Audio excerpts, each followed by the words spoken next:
Hi folks, welcome to the first in what I hope to be a series of shortish videos about my family tree research.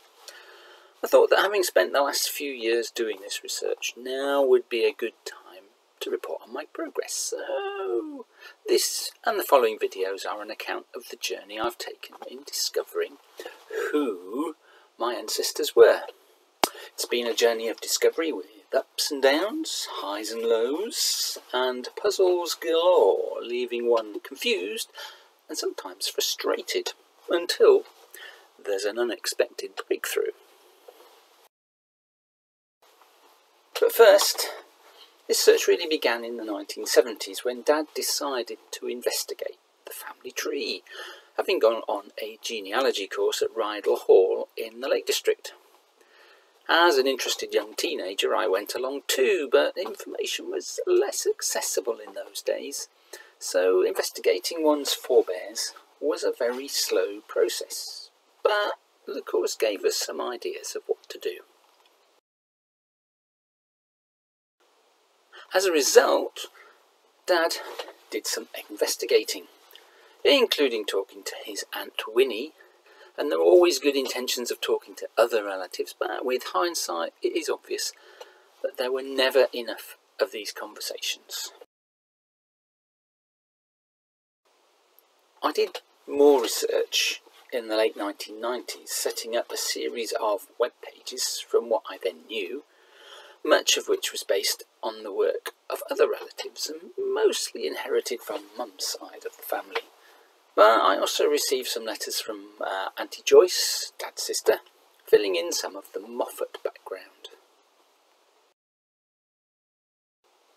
It wasn't really until 2015 that my current research began in earnest, and one of the first things I should point out is that there has been quite a bit of inconsistency in the spelling of Moffett over the decades, if not centuries. These are the variants that the Clan Moffett website recognises, and those in bold are the ones generally found in documents relating to my ancestors. So what did I know about Granda's ancestors in 2015? Well, first of all, from Granda's birth certificate, it was known that he was born on the 1st of May 1895. His father was called James and his mother was Mary Lydia Lackenby, and they lived at 111 North Ormsby Road, Middlesbrough.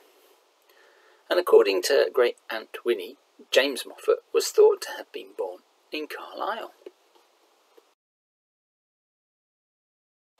Dad had obtained a copy of James and Mary Lydia's marriage certificate back in 1973, and this showed they got married on the 26th of December 1892.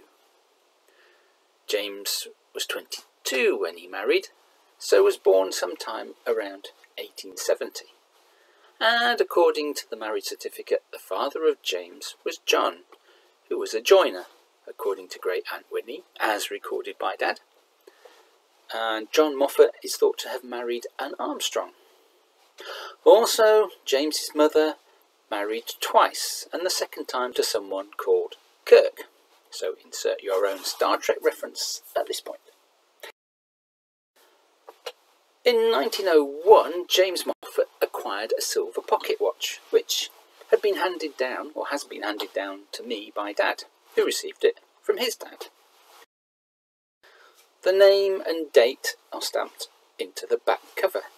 However, the significance of the year 1901 is unknown. There are obviously other marks to do with it being silver, although when I took it to a watchmaker to repair one of the hands, he commented that not all was what it seemed, implying that it was not particularly valuable. I need to go back and ask him more about this. Also scratched on the back of the watch is the name John Moffett. It's not easy to see and requires the watch to be held at a particular angle for the light to reveal it. And there may be a date as well of 1882. So it was thought that this John Moffett was probably the father of James Moffett, as suggested by the marriage certificate, and consequently James had been given it by his father. Given all that, we can draw our first family tree, which brings us to the first step in the journey, finding out more about the father of James Lackenby Moffett. Granda's birth certificate identifies James Moffett and Mary Lydia Lackenby as his parents, and with this knowledge it becomes possible to carry out an online search of the 1901 census, the first census that he would appear in, that is, Granda. We find that James L. Moffett, well, the I, was 6 years old, living at 18 Tomlinson Street, Middlesbrough, with his father James Moffett and the rest of the family. James Moffett was 29 years old, so born around 1872 and in Carlisle. And there are 5 children: James, Robert, Thomas, Mary and Stanley.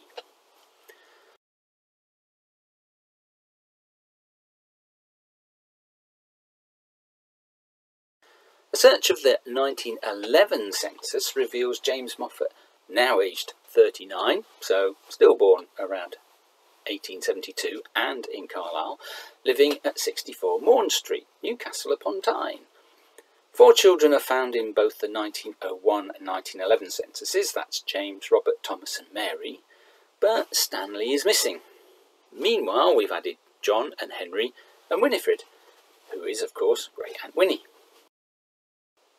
A search of the 1939 register, which was taken at the beginning of the Second World War, revealed the actual date of birth of James Moffett, which is given as the 29th of October 1871. He was now living at 71 Morn Street with Mary Lydia and one of his sons, Robert. Now that we know the date of birth for James, I was able to get his birth certificate, and this revealed that he was actually born on the 31st of October 1871 at 2 John Street, Carlisle. This provides confirmation that Great Aunt Winnie was right. James had come from Carlisle. However, it also reveals a discrepancy in that his father's name is recorded as George Moffett, a general labourer, which of course is different from the marriage certificate. Of course, the birth certificate also reveals that his mother was Margaret Armstrong, confirming another family fact of Great Aunt Winnie. So, with that information, we can now update the family tree. But, of course, we now have 2 questions. Why is John recorded as James's father on the marriage certificate when his name was George on the birth certificate? And who is John Moffett anyway, scratched on the back of the pocket watch?